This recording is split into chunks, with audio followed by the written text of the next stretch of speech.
Good morning, everyone watching live on BAM YouTube. Let me know in the comments where you are tuning in live from. The Hot Sheet covers what you need to know about the real estate industry in a 24-hour time period. And on today's Hot Sheet, I will discuss the Consumer Price Index just released, the bank contagion, and the latest on home price corrections. Today is Tuesday, March 14, 2023. I am Byron Lazine, and the Hot Sheet starts now.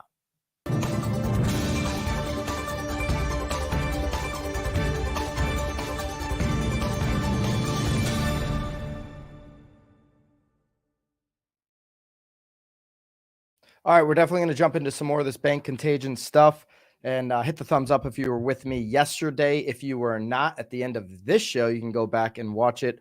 All of the Hot Sheet shows are always in the live tab here on BAM YouTube. Make sure you subscribe so you never miss an episode. Let's first go to CPI, Consumer Price Index, just released this morning at 8:30 a.m. Eastern Time. Okay, so when we get a March release, it's for the month of February. All right, so everything is looking backwards. Let's see where we're at. Inflation gauge increased 0.4%. That met expectations, okay? That was expected. And it's up 6% from a year ago, also meeting expectations. What did not meet expectations is excluding food and energy prices, this core CPI number, different way to look at CPI, it increased 0.5%. The expectations were there for that one to come in at 0.4%, okay?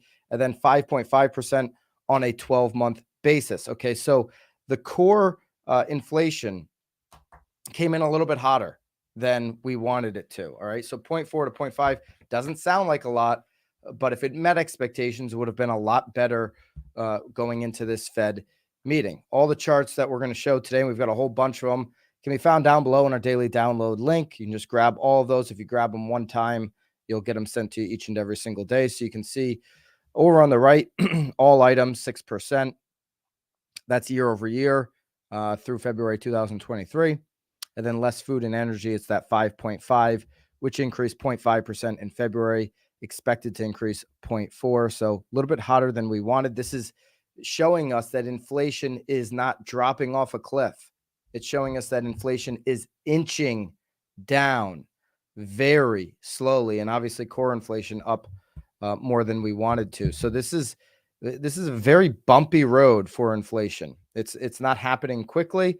Doesn't mean that that's necessarily that we're not going to get to our end goal of 2% inflation or the Fed's end goal of 2% inflation, but it's not happening as quickly as we want. Housing costs are the key driver still for the inflation figures, but they are also a lagging indicator. We've talked about that a bunch on the Hot Sheet. So yesterday when we were talking about this tech bubble of the last 10 years, there was two recessions, right?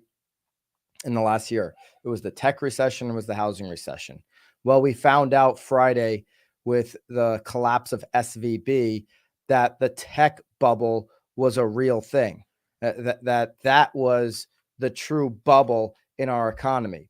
Housing, and everybody that wants to point towards some type of housing bubble, is the biggest tool that the Fed has to fight inflation, okay? And because the Fed printed so much money, because they got so out of control with the response to the panny, that housing and all these other costs went way up, okay? And for them to bring inflation down, they had to go after housing. Housing makes up the biggest part of the pie here when we look at inflation, okay? So inflation dropped to the 6%, but housing costs remain high, and the Fed is still watching this super core inflation. So the latest housing numbers, the overall numbers were in line, but in February, the category shelter less services, rather less rent of shelter, is only up 0.1%. So that's good. Okay, when you take shelter out of it and look at inflation, it becomes more positive. The category services less rent of shelter is only up 0.1% since last month. We had 0.6% in January and December, respectively. So that shows us signs that once we catch up on these housing numbers, that will be in a better position with inflation. It's down overall when compared to last year. We just talked about that. And here's the super core inflation. Okay, so here's a highlight of some of the super core inflation. Package delivery up 14.4%. Pet related services up 10.5%. I mean, that could go up 100%. People aren't going to care. So hotels and motels, 7.4%. Hotels and motels make up less than 1% of overall inflation. So you see this going up 7.4%. It doesn't impact this overall housing cost that we're talking about. Trash collection, 6.9%, laundry, 6.8%, dental services, 6.6%. This is year over year, by the way. And then haircuts, 4.8%. My haircut just went down. I got a new barber. Let me know in the comments. You think that's, I think I should go back to my old barber, keep the new barber. I'm saving money. Okay. So there you go on the housing. I did load up, and this is available in the link below. We've got all the source links, and all of the charts. Okay. So you can get everything down below. And I did link up the actual .gov site for the CPI report. I just want to show you. I think it's interesting to point out how big of a deal shelter is. Okay. So if you look at relative importance, okay, relative importance over there on the left, okay, you see that shelter makes up 34% of the 100. Okay. 34. This 50% services, less energy services. The services, shelter making up 34% of them. Okay. So rent of primary residence, 7.5%. Owner's equivalent rent of residence is 25%. That's of like how important out of the pie of 100 of inflation, shelter makes up a third of it. Okay. So shelter is very important. And we believe, the Fed believes, more importantly, because it doesn't matter what we believe, it doesn't matter what I believe, that's for sure. The Fed believes that these housing numbers in the future, as they catch up, are going to reflect a lower cost on rent, which is going to be better for inflation. That at some point when rent catches up, it could drop inflation significantly. Let me know in the comments, please. Are you seeing signals? Are you seeing signs right now, here in the middle of March, that rent is less than it was at this time last year?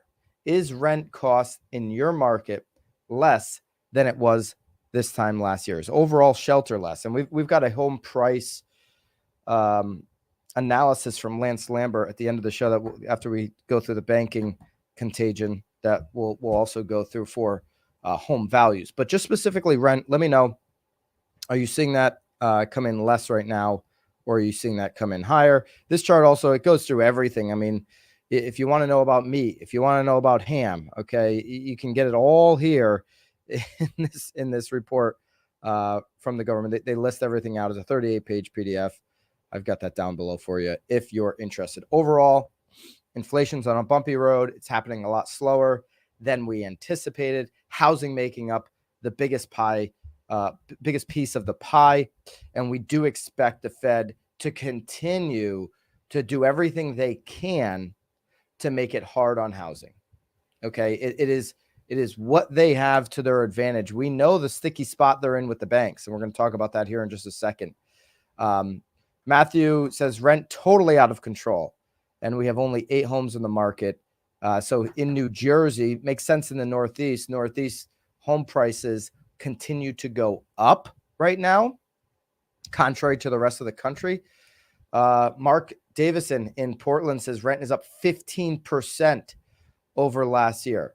So maybe the Fed's expectations won't be met. These anecdotal pieces of evidence here in the comments would be really bad news long term if that's the readings that we get in a few months. Okay, this wouldn't be good for inflation, because the Fed is expecting that overall rent is going to come down. There's an abundance of rental inventory, of multifamily inventory that will be hitting the market this year. So that's going to still be way out there, because once that hits the market, then people got to go and move in, which brings other rent costs down because of competition. That'll be lagging, way out into the future. So I don't know if that'll help us necessarily here in the short term. But if what we're seeing just here in our comments on this live stream is true, then inflation's got a long way to go. The Fed will, for sure, mark my words on this, they will hammer housing because it is one of the only moves they have. They've got to be delicate right now when it comes to banking.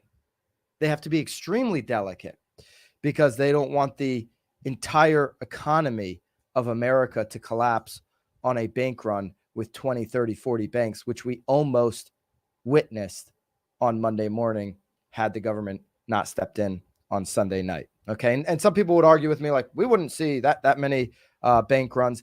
I don't know. Did you see the stock tickers yesterday? It was certainly validating what I just said.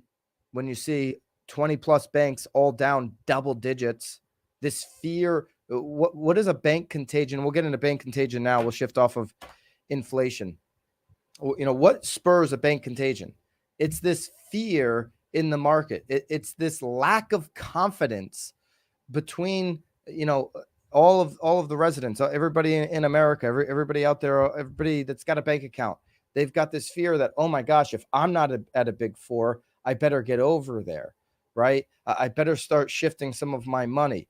How many people in the last 48, 72 hours, in the last half a week have had these conversations? Should I move my money? Is my money safe?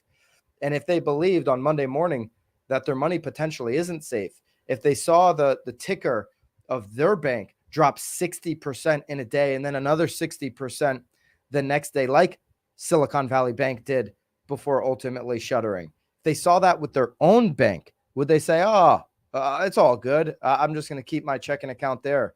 No, this is that fear. This is that contagion, that effect that happens and everybody starts running. It's when you start to see lines outside of the bank, which we didn't really see. We saw, I did see a couple of news reports where there was like 2 or 3 people going out there and standing at SVB, and then it was over, right? That was like a 1 hour blip. Okay. So overall, let's just see where we're at overall here on this bank contagion. Okay. You've got bank stocks up today. Let's actually see where they're at. You've got, let's see, Dow's up right now. Let's see where the bank stocks are at.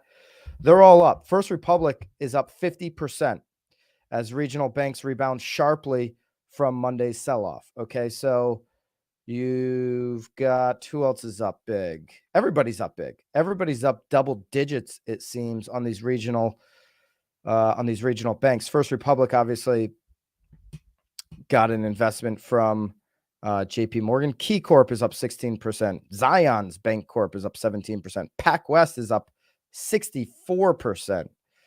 Okay, so obviously Charles Schwab, which was in the news a bunch yesterday, they're up 14% after dropping nearly 12% on Monday. A whole bunch of them. They're all up. Okay, every regional bank is up. So the confidence in the regional banking system is up. A lot of people were calling for this.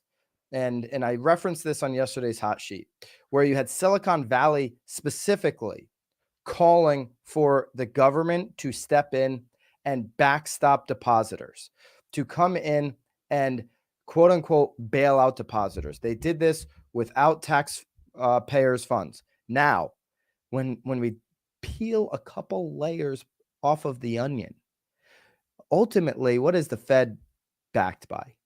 It's ultimately backed by us, the taxpayers. So there is a lot of arguments out there that, yeah, the taxpayers not paying this up front, but they're going to ultimately pay this, right?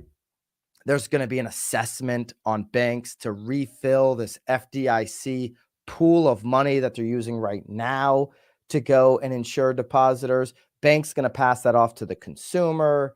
There's a whole bunch of ways they're going to get this money out of you. You're not out of the woods there on this. But going back to what I said yesterday, and I just want to highlight one particular individual, I wouldn't say Silicon Valley, but certainly tech guy, former CEO of Zillow, 14 years, a friend of BAM. We've interviewed him on BAM. I just want to highlight his thread yesterday on Twitter, because this was the type of conversations that were taking place from Thursday, Friday into the weekend. And then this is his thread yesterday. So let's take a look at what Spencer Rascoff said yesterday on Twitter. We're all digesting this weekend's events. Okay. We all hope and pray that withdrawals from other regional banks slow and that depositors are comforted enough to stay put and no more collapses other than SVB and Signature. Of course, that is the argument for the Fed coming in and doing what they did, which is backstopping depositors. And now you see that stocks are up. So the hope, crossing fingers, the hope is that people are like, okay, I don't have to move my money. I'm not going to rush to JP Morgan Chase. You still see a lot of ballers doing it regardless. They're just like, I'm playing it ultra safe and I'm making the move. So it's not stopping everybody. Okay. The run on SVP happened at the speed of Twitter. Okay. So this is what I said yesterday. Look at here. This is exactly what I said yesterday. World travels faster now than ever. WhatsApp groups, Slack groups, Twitter, Signal, Telegram, right? He's talking about what I said yesterday. Okay, these people in Silicon Valley who are in the same text groups, a very tight-knit community, like I said yesterday, just like real estate, that are telling each other, hey, I'm taking my money out, you should too. I'm taking my money out, you should too. And this created a cascade against SVB, and everybody got their money out. All right. And then the bank collapsed. Okay. So there you go. The government 100% did the right thing. The only thing by assuring depositors made whole. Now, Spencer and others had interest in SVB. Okay. So this is where the tech community is getting beat up a little bit because it's like, okay, you had interest in SVB. You're saying they did the right thing. But if you didn't have money in there, what would you be saying as a capitalist? Would you be saying, the pure libertarian view is like, just let these guys fail and let's let the chips fall where they may. Where would Spencer have sat if he didn't have any interest? We don't know because he did have interest, and this is his thoughts. This is not a bailout because shareholders and creditors will be wiped out. Taxpayer money is not being used. There's an argument that taxpayer money ultimately is the backstop to all of this, and it makes sense. But it's not being used up front. Okay. I love that shareholders and creditors are being wiped out. They should be wiped out. And the CEO of SVB should be in litigation for years. He should never have another job, even if it's cleaning floors. He should be put out to pasture. He took 3.6 million 2 weeks ago, sold off on the stock. And maybe that was planned. I don't know, but it smells a little fishy. Depositors are not creditors. Yep. Okay. People who say depositors took a risk by having more than the FDIC insured 250,000 limit are misguided. And he's being polite. They need to understand that $250,000 is not that much money for a company. Okay. But Roku had $500 million in there. So does Roku, here's where the argument gets a little fishy. I agree with Spencer. A 10-person startup is just trying to make payroll. They put their money in the account and they're trying to make payroll, and that's that. Got it. Okay. Those small banks should not be, liable for the regulators not looking at what's going on at SVB. But Roku, who's probably got some fancy CFO, and they stuff $500 million in one account, and they're going to get 100% of that back. I don't know. F Roku. I'm not advocating for Roku. I'm advocating for the small businesses, but there was some big players in there that should have known better. Even if a bank runs on regionals are avoided, as we all hope, the big banks will benefit from new customers. Absolutely, the big banks are going to benefit. If we were to press Spencer and other, investors, hey, how many of your investments are you advocating to go to Big Four right now in the last few days? Because if we look at Spencer's timeline, he actually shows you we got a withdrawal from SVB on one of our investments. Well, where's that money going? It's definitely going to the Big Four or one of these big banks. 40% of portfolio companies, 100 startups, mostly seeds and Series A, were with SVP. So he had 100. I don't know if that's less than about 100 startups. Okay, he had a bunch with SVB. And so here you go. Here's where most have moved to JP Morgan Chase or FRC. What's FRC? Somebody help me out. FRC stock. First Republic Bank. Okay, so they moved to First Republic Bank, which yesterday had the backing by JP Morgan Chase. So basically, they're both JP Morgan Chase at this point. Okay, venture debt is dead. This was common prior to this is how SVP got in trouble. This venture debt expects new Listen, this was a tech bubble. What happened here? Expect new regulation prohibiting a bank from requiring Okay. Maybe private lenders step in and provide venture debt as a product. Maybe. So he's just talking about venture debt here, venture debt.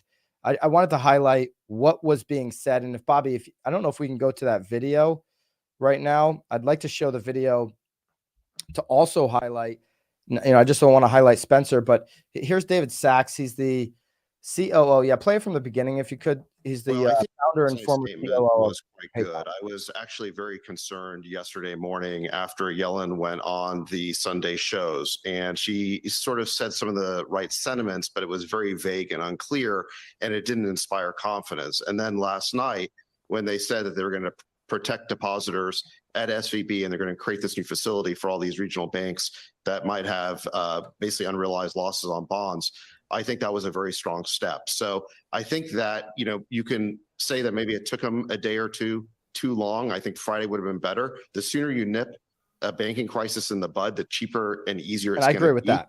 But I think they did get to a good answer last night. And I think now the question is it enough? And it was still, I think, pretty disturbing this morning that you saw about half a dozen of these regional banks get clobbered, including fantastic companies like Schwab just get clobbered, and then they had to halt the trading of them. So that tells me that maybe it's not enough. And I'm sure you saw Bill Ackman had a proposal this morning where he just said, listen, we got to just come right out and say that all of these deposits and all these regional banks are protected. We can basically figure out the regulations and the FDIC later, but we need to basically go ahead and let depositors know their money is safe. I tend to agree with that. Okay. Well, let's talk for a moment about how we got here. Lots of fingers being pointed, including at you and your So friends. his Silicon Valley investor from the production board, one of your besties in the All-In Pod today, about the accusations out there that investors like you guys actually fed this problem early on by raising the alarm on social media and in private channels. Here's what he said.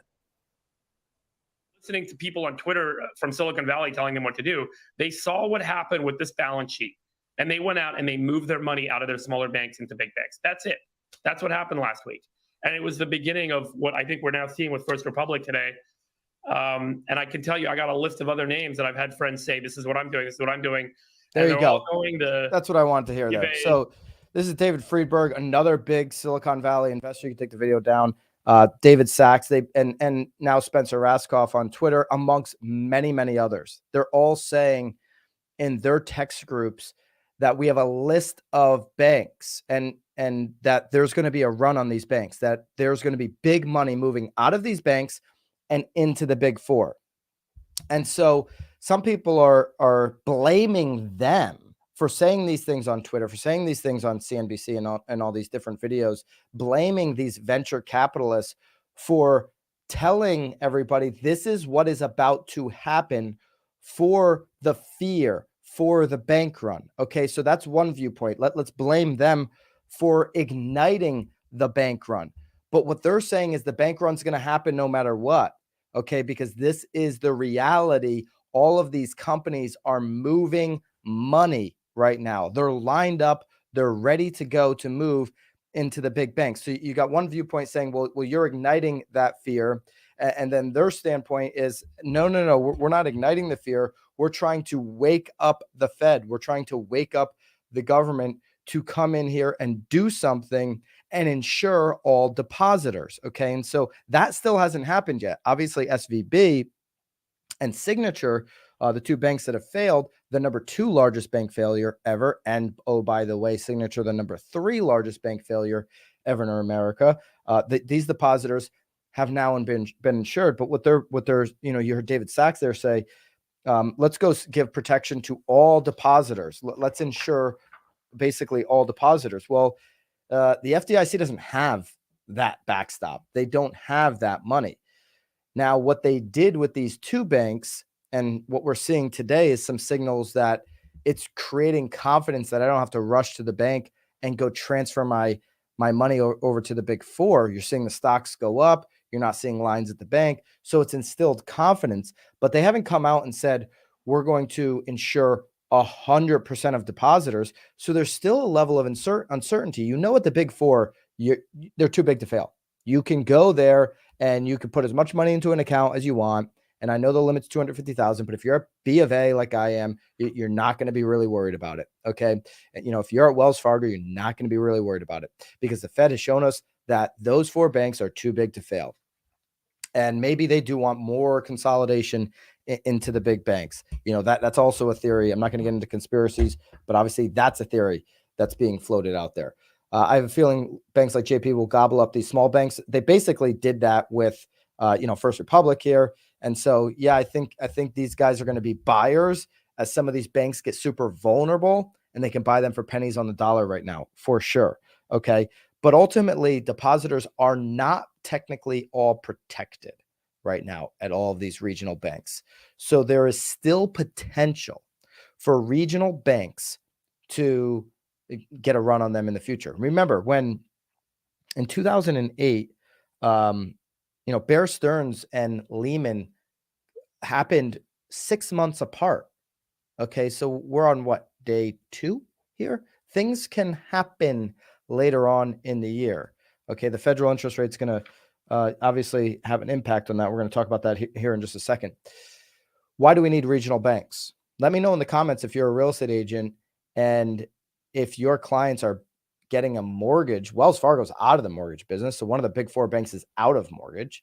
But if they're getting their mortgage, if they're running over to B of A for the best mortgage and the best terms, or if they're running over to JP Morgan Chase for the best mortgage, or are they using a regional bank, or are they using some other lender, right? What happens more often? Let me know in the comments. Do you believe as a real estate agent or as an investor using loans to buy real estate?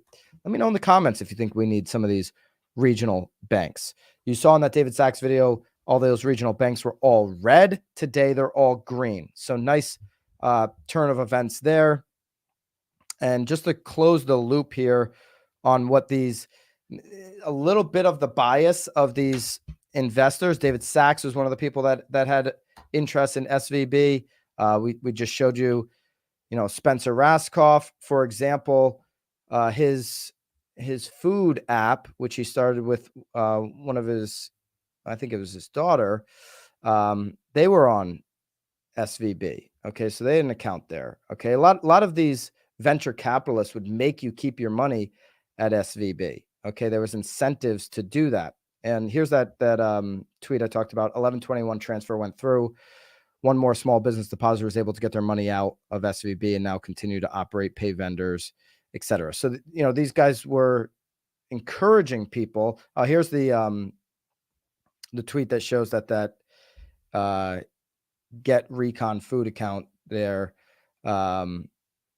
posted to another bank, and he already told us in the prior thread that everybody's going to JP Morgan Chase. Okay, so if that continues to happen at a slower pace, albeit, but continues to happen right now, then there will be more pressure on some of these smaller banks. Okay, so something broke. We know what it was. It was these regional banks, but the Fed is still expected to go through with rate hikes. Okay, markets are up over 90% back, saying 90% expectation is that we will see. They're saying here 85%. This article I think was yesterday. Traders on Monday assigned 85% probability of a 25 basis point interest hike when the Fed committee meets next week. I saw a number this morning that was up to 91% as of today. So the markets are pricing in a 25 basis point hike, less than the 50 basis point hike.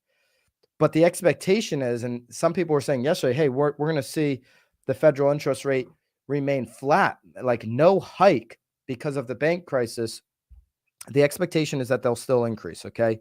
Goldman Sachs was virtually alone when it said it expects the central bank to pass up the chance to hike rates next week. Okay. So we'll see what happens next week. I don't believe that the CPI report that we saw today, while the overall CPI met expectations, that core CPI being up 1/10 of a point, I don't think that's helpful. But we'll just have to see what they do next week. I'd be shocked if they paused. I'm with the camp that believes, I'm with the markets that's up, over 91% belief that they're going to go 25 basis points. I'd probably be in that camp. I was in the 50 basis point camp for about 4 weeks up until this. It might be a little too aggressive if they go 50, and we'll obviously find out and cover that when we get the information next week as they meet next week. Okay. Fortune magazine. I don't know if it's really a magazine anymore, but Fortune online. That's where I'm subscribed. Lance Lambert covers housing.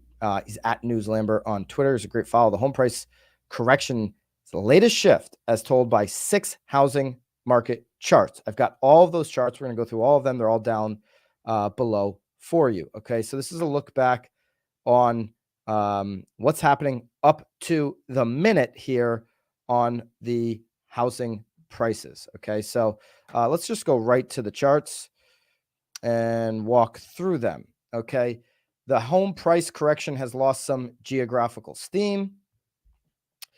Percentage of major housing markets with positive or negative month over month home price growth. Okay. So you can see that less than 60%. Actually, it's less than 40%. I'm sorry, because he always does these charts upside down. Less than 40% of major housing markets right now in February saw housing prices decline. Okay, it was over 60% in January. In December. Okay, so December, November was all over 60%. September, October was getting close to 80% of major housing markets were seeing declines. Now that's starting to shift. That's starting to lessen.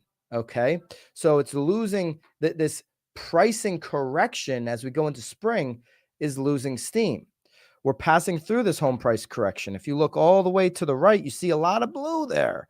You see that line is starting to ease up, that red line, home price decline, a sharp decrease in the amount of major housing markets with a decline. Okay. So home price growth, another way of saying this, home price growth, over 60% of major housing markets saw home price growth in February. Let me know in the comments if you're in one of those markets. Are you in, the 60% where you're seeing home price growth in the last 30 days? Or are you in the 40% where you're seeing home price decline? Let me know in the comments. Which side are you on? And let us know which market. Okay, shift in home values between December 2022 and February 2023, according to Zillow.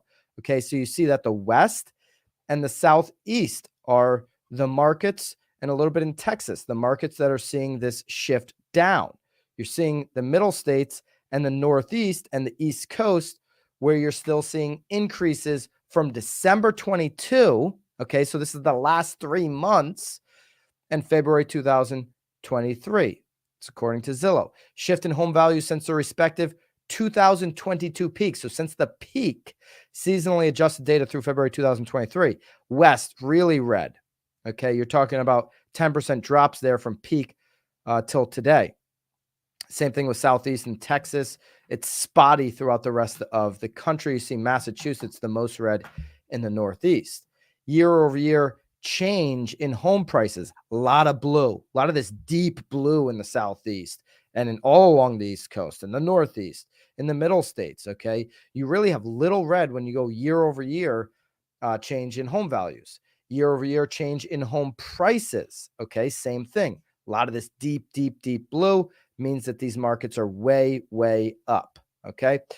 Remaining pandemic housing boom gains. The entire country is red. I'm sorry. Blue. Blue meaning good. Blue meaning way up. The entire country is deep blue, still having enormous gains, except for, I don't know if that's Louisiana down there. It looks like Louisiana, New Orleans, I meant to say. Anyways, that's the one little pocket of red that doesn't have the remaining pandemic housing boom gains. Okay. Here's an interesting table that shows you month over month numbers for 30 housing regions year to date, down from peak, and then since 2022. If you look at since 2022, everything is up 20% or more in these 30 markets. Okay, Tampa's up 54.25% since March 2020. Everybody that listened to that one YouTube channel, I won't say their name, who was telling you not to buy in 2020 and 2021 because you're buying too high, all those folks would have missed out on low interest rates and 50, 20, 30%. There you go. That's the guy. That's the guy I'm talking about. Please get that guy on your show. I've actually asked him to come on the show. He doesn't even respond. He just puts out the same piece for 3 years in a row saying, don't buy real estate. And we can see here that everybody in the last couple years who did buy is up big. Tampa 54%, Miami 49%, Cincinnati, Ohio 34%. So you don't have to be on water. I'm sure they've got some water in Cincinnati. Never been there. I'm sure it's very beautiful, but you don't have to be. San Antonio, I've been there. I know they don't have water.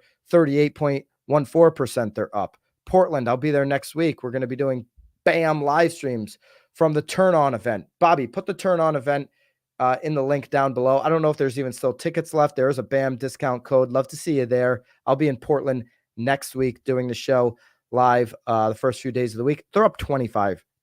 Okay. Now, you're seeing month over month declines in almost everywhere. You do see Portland down 0.5% month over month. Year to date, they're down 1%. Down from the peak, they're down 5%. Okay, this is the greater Portland area. If you pick apart a segment of the city, it might be greater. Maybe there's an agent from Portland, that's here and is going to say, "Wow, it's 15%." Okay, this is the greater Portland area that we're going. So I think that would include the suburbs. Okay, there you go. Interesting that this is a very localized situation for home prices.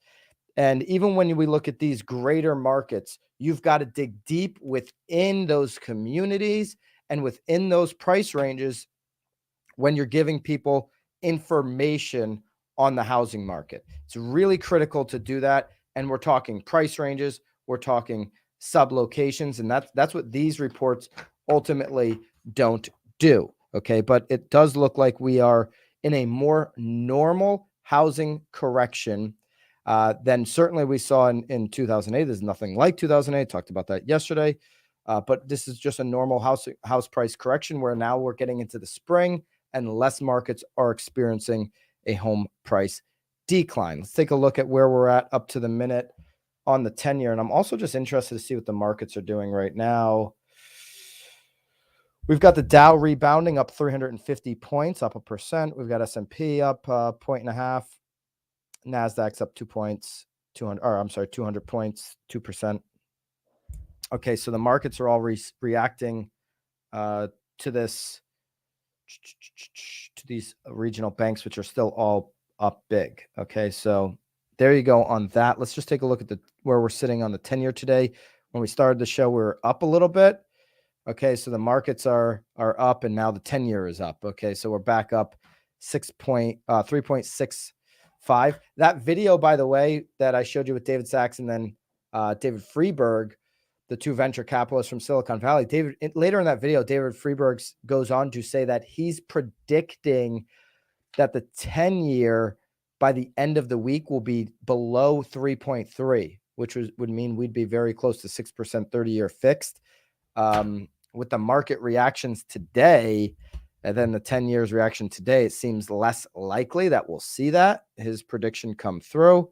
The 30-year fixed, of course, yesterday did drop down to 6.57. With the increase today, we could be back up between these two numbers of 6.57 and 6.76. It'd be hard to see that the 30-year fixed would drop on a day where the 10-year is up, unless the 10-year switches later today before the 30-year fixed read comes out. All right. Today at 2 p.m., we've got the Real Word podcast. Myself and Nicole, do not miss that. We've got a lot to cover on that. And we also have a free book just released down below for you on video equipment for every single budget. So if you're interested in creating content for your business, make sure you get that ebook down below. A little bit of a longer live stream, but we had a lot to unpack today. Just a lot going on with the CPI and the banking news, and then that great report from Lance Lambert on the house prices. Everything's available down below for you in the daily download. And until tomorrow at 9:30 a.m. Eastern, have a great day and toodaloo.